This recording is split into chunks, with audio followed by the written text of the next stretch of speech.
Həzrət Hüseyn əleyhissalam şəhid edən səhabə və tabeinlər. Bismillahirrahmanirrahim. Həmd olsun aləmlərin Rəbbinə və salam olsun.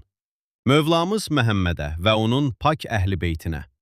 Kərbəla hadisəsi Rəsulullah sallallahu aleyhi və səlləm və əhl-i beyt əleyhissalamın bağlıları, şiyələr bərabərdir müsəlmanlar üçün, tarixin ən acı hadisələrindən biri və zülmə qarşı müqavimət göstərmə dərsidir.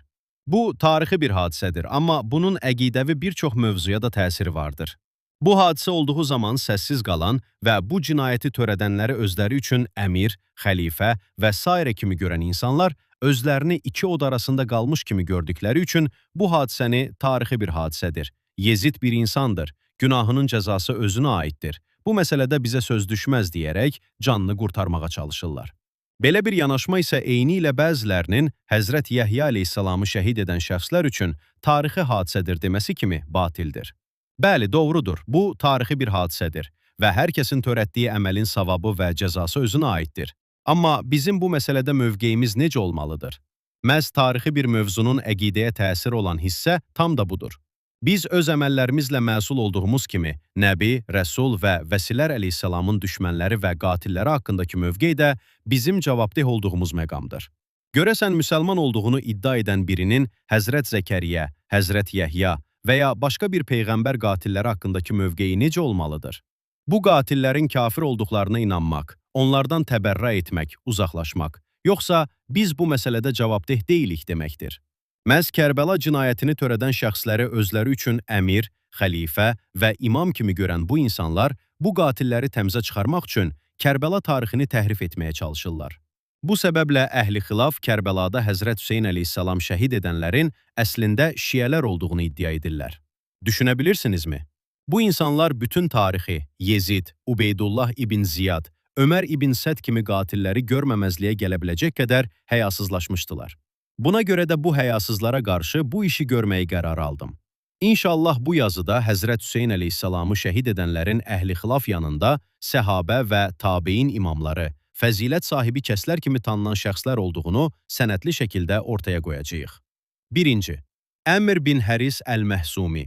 Bu adam əhli xilaf yanında Rasulullah sallallahu aleyhi və səlləmin səhabələrindən, yəni ədalətli və höccət olan bir şəxsdir. Əhli xilaf rical alimlərindən Əz-Zəhəbi onun bioqrafiyasında deyir ki, Əmr bin Həris bin Əmr bin Osman bin Abdullah bin Ömər bin Məhsum Əl-Məhsumi Səid bin Hərisin qardaşıdır. Əmir, Rəsulullah sallallahu aleyhi və səlləmin səhabələrindən Kufəyə köçənlərin sonuncusudur. Mühacirətdən əvvəl dünyaya gəlmişdir. O səhabədir və Rəsulullah sallallahu aleyhi və səlləmdən rəvayətləri vardır. Eyni şəkildə Əbu Bəkir və İbn Məsuddan da rəvayət etmişdir. Zəhəbi, Siyər, cild 3 səhifə, 417-418, məhz əhli xilaf yanında belə bir məqama malik olan bu şəxs, Kərbəla hadisələri zamanı Kufə valisi Ubeydullah ibn Ziyadın hüquq mühafizə qüvvələrinin komandanı idi. Və Ubeydullah ibn Ziyad bu şəxsi Həzrət Müslim ibn Əqil əleyhissalamı ələ keçirməklə vəzifələndirmişdi.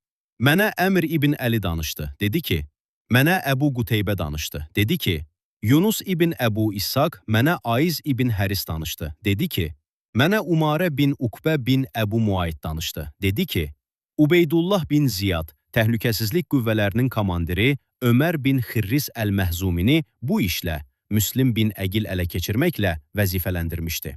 Yanına Əbdürrəhman ilə Məhəmməd bin Əşəsi qatdı. Həmçinin əmrinə 70-80 süvarini də verdi. Müslim birdən içində olduğu evin ətrafının Ubeydullahın adamları tərəfindən əhatə edildiyini gördü. Bundan sonra Müslim qılıncını əlinə alıb bayıra çıxdı. Onlarla döyüşməyə başladı. Təbəri, Tarixi Təbəri, cild 5, səhifə 350. Bu hadisəni başqa bir tarixçi İbn Kəsir, Əl-Bidayə və Nihayə 8/167-də rəvayət etmişdir. 2. Ənəs bin Malik. Bu şəxs əhli xilaf yanında məşhur səhabələrdən biri və səhabələrdən ən çox hədis rəvayət edənlərin üçüncüsüdür.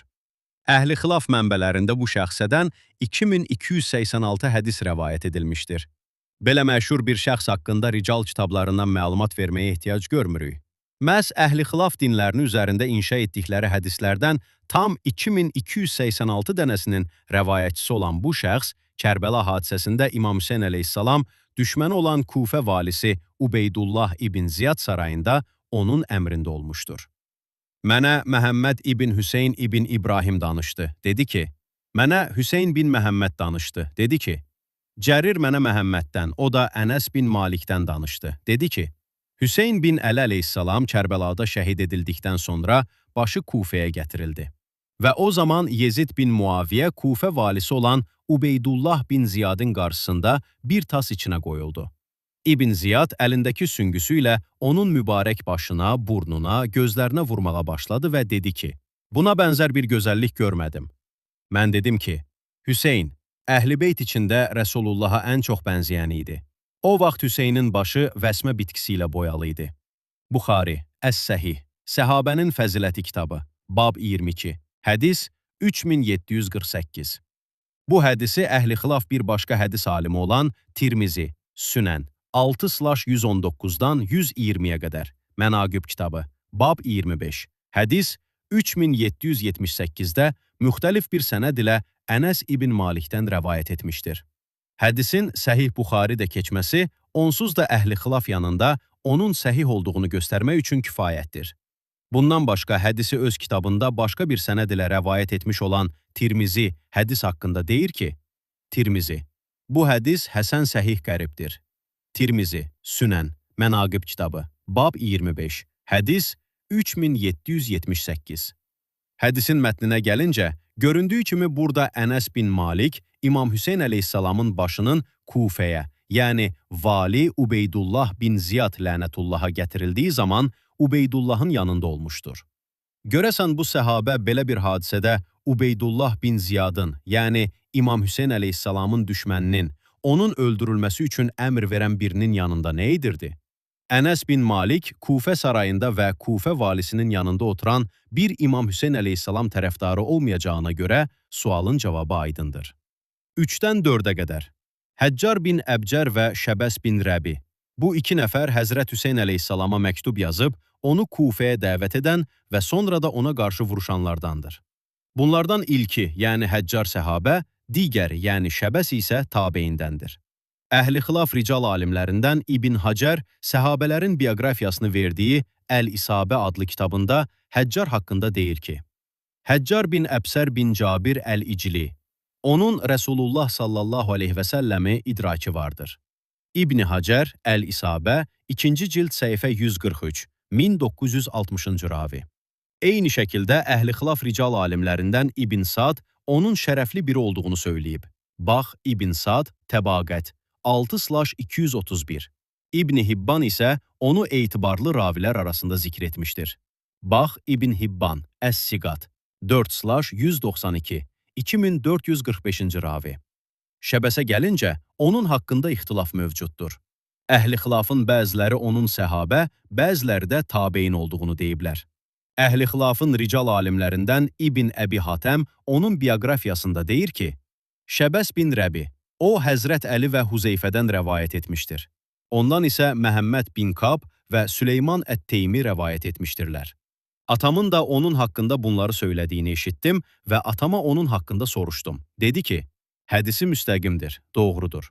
Onun haqqında bir problem bilmirəm. İbn Əbu Xatəm, Cərh və Tədil, 1695-ci ravi. Eyni şəkildə, Əhl-i-Xilafın rical alimlərindən İbn Hibban da onu etibarlı bir ravi saymışdır. İbn Hibban, Əs-Siqat, 3401-ci ravi.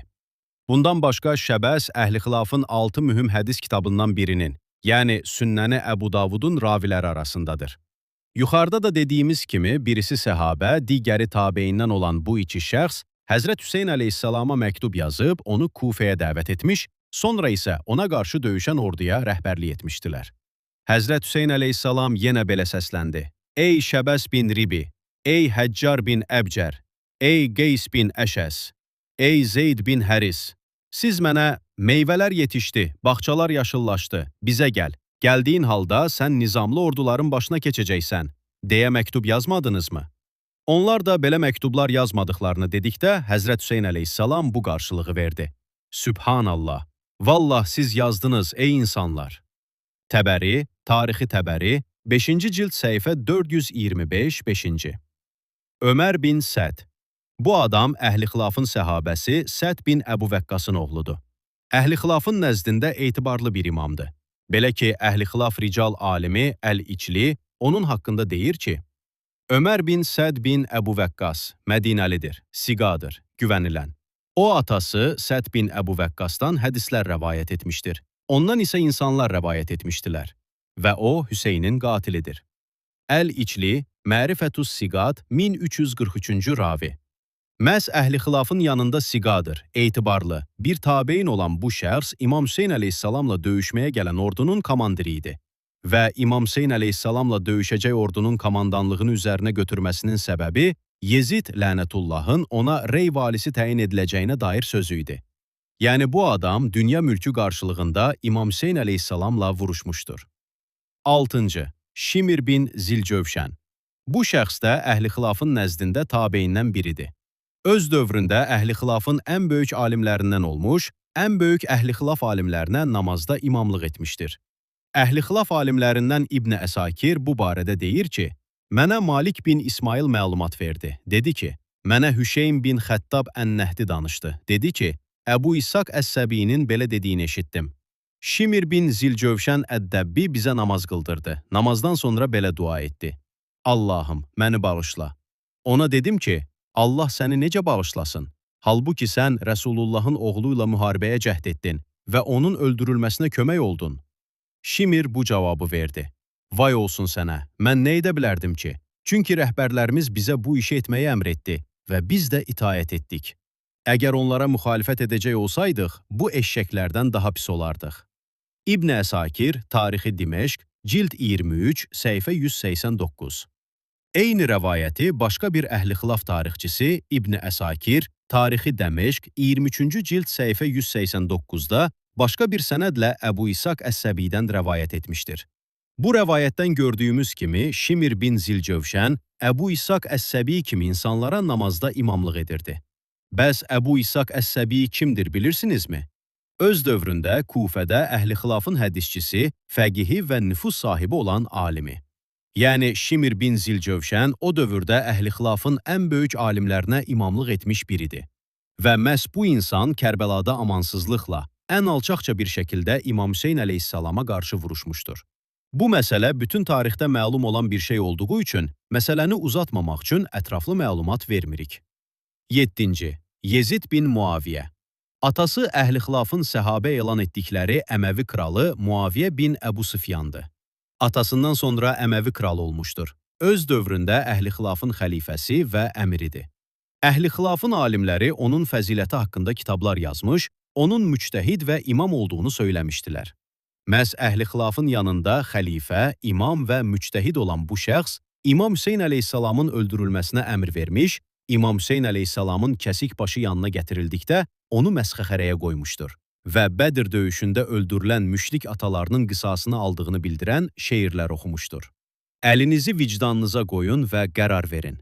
Bu əclaflardan din götürmək olar,